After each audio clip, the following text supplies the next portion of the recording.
Welcome back to video series of problem solving skill building. I am Sudhir Mahale. I have started this video series to teach problem solving skill to working professional so that they can go through this and build their career. So far, I have said that how to capture the problem, how to identify the problem. You did not have to be told that this is the problem. You have to hunt for the problem and identify it. So once your problem is identified, you can begin your problem solving process. And the very first step of problem solving is the framing the problem. What is framing the problem?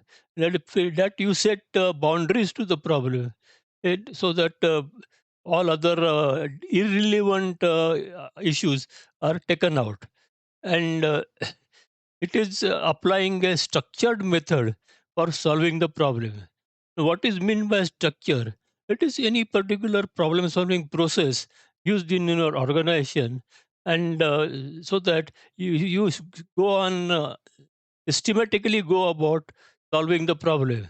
Now, the structure process are very important for the organization. I have checked with many organizations that they don't have any structured process as such for problem solving. Whenever there is a problem, we kick around, start attacking it, and wherever that problem goes, that we will follow it till it is solved or enter into dead end and then follow another way. This is called as baby technology. Baby technology, the term is that is running behind the buffalo with the basket. Now, this is from ancient India villages where they used to use dung for plastering their floor and walls. Now, for that, frequently one has to collect the dung and then use it for plastering. Now, for collecting the dung, the person is entrusted with this task.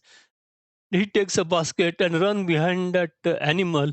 Wherever that animal goes, he will also go there and collect the dung.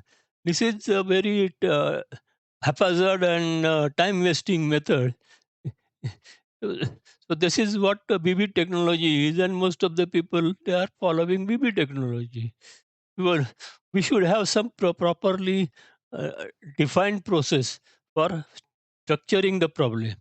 Now, I have identified uh, that issue tree is the best method for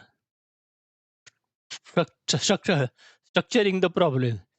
Issue tree is what you break down the problem into several components of affecting that problem.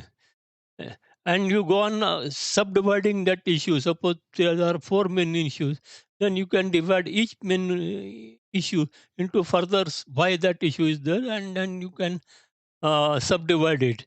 So this way you are clear about what we are solving. So for example, suppose there is a case of melting of ice cream cone. Now nobody wants to uh, melt the ice cream before uh, they start finishing the cone. They will whole ice cream will drip down on their hand, or they will drop their phone. So that's why it is very important to control the melting rate. Now it is there are only three different components which affect the melting rate. One is air cells, other it is fat globules, and third is ice crystals. So any one of these affects the melting rate of the ice cream. Now we can further break down, say, air cell. Air cell depends on whipping speed on the mixer, where on its a blade size and all. So that also sub issues of the air cell. Now again, for further each issue can be further broken down into machine category and all this thing. So that way we have to complete the chain. Then you can take another issue. And similarly, you have to cover all the issues so that and complete it to the end. So all the issues should be covered, but that should be non-overlapping. They should not overlap each other. It should be each issue should be independent of any other issue. So that's why you get clarity on problem. You can rapidly grip the issue. Otherwise, you will go on searching everywhere. You can strengthen your thinking, and your idea gets stand out, because in any organization, senior members will try to influence you and try to impose their views on the problem solving process. But if it is if you follow a structured method, then your idea gets stand out because you have backed it up with sufficient data. It helps uh, prioritizing the issues, and it will save the resources. Otherwise, you will be going on spending the resources with no end. So that's why structuring the problem is very important. Now, that will also help you to disregard unwanted issues. So many unwanted issues get removed, and you know what exactly we have to follow. So how to begin this? So we have to begin with the end in the mind. What is the end here? Here, end is the remove all the chaff from the grains. That is, remove all the chaffs and bring some order. That way, if you break down the main issue, so in this way, this is framing the problem. That process actually simplifies complex problem into small, solvable, attainable problems. That is why very important to follow framing the process before further proceeding with the problem solving. Now, if you are watching this on YouTube, then you can subscribe to my channel and ring the bell.